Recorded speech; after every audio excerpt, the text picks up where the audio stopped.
ପ୍ରସଙ୍ଗତ ଭିନ୍ନ ଭିନ୍ନ ବିଭାଗର ଆଗାମୀ ଦିନର ସରକାରର ଯେଉଁ ରୋଡମ୍ୟାପ୍ ସେ ରୋଡମ୍ୟାପ୍ ବାବଦରେ ପ୍ରଶାସକମାନଙ୍କୁ ମୁଖ୍ୟତଃ ଜିଲ୍ଲାପାଳମାନଙ୍କୁ ଅବଗତ କରିବାଟା ନିର୍ଦ୍ଦିଷ୍ଟ ଭାବରେ ଗୋଟେ ବିଷୟ।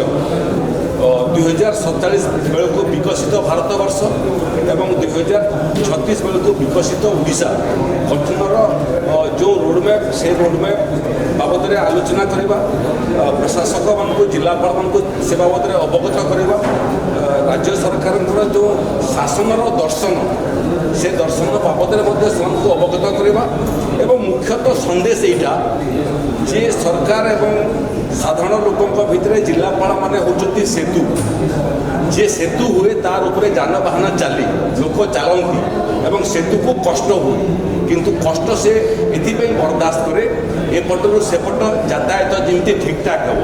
ପ୍ରଶାସନ ମଧ୍ୟ ଠିକ୍ ସେଇଭଳିଆ ସରକାର ଲୋକଙ୍କ ପାଖକୁ ଯିବା ପାଇଁ ପ୍ରଶାସକମାନଙ୍କୁ ଏବଂ ମୁଖ୍ୟତଃ ଜିଲ୍ଲାପାଳମାନଙ୍କର ମାଧ୍ୟମରେ ହିଁ ଚାଲିବେ ଏବଂ ଲୋକ ମଧ୍ୟ ସରକାର ପାଖରେ ପହଞ୍ଚିବା ପାଇଁ ଜିଲ୍ଲାପାଳମାନେ ଏବଂ ପ୍ରଶାସକମାନେ ସେତୁ ହେବାର ଆବଶ୍ୟକତା ଅଛି।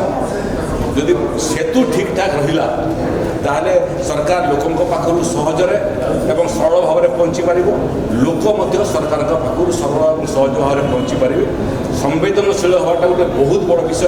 ତଳ ସ୍ତରରୁ ଉପସ୍ତର ପର୍ଯ୍ୟନ୍ତ ସରକାରୀ ଅଧିକାରୀମାନେ ସମ୍ବେଦନଶୀଳ ହୁଅନ୍ତୁ ଏବଂ ଏ ପ୍ରଶାସନକୁ ଏକ ଦୁର୍ନୀତିମୁକ୍ତ ପ୍ରଶାସନ ଦେବାରେ ସେମାନେ ସମସ୍ତେ ଯୋଡ଼ି ହୁଅନ୍ତୁ ଏବଂ ସେ ଦିଗରେ କାମ କରନ୍ତୁ।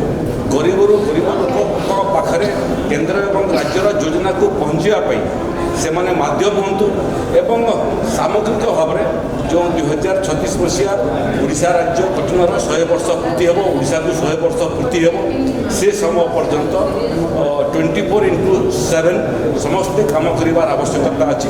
ଓଡ଼ିଶାକୁ 100 ବର୍ଷ ପୂର୍ତ୍ତି ସମୟରେ ସବୁଠାରୁ ବିକଶିତ ରାଜ୍ୟ ଭାବରେ ପରିଣତ କରିବା।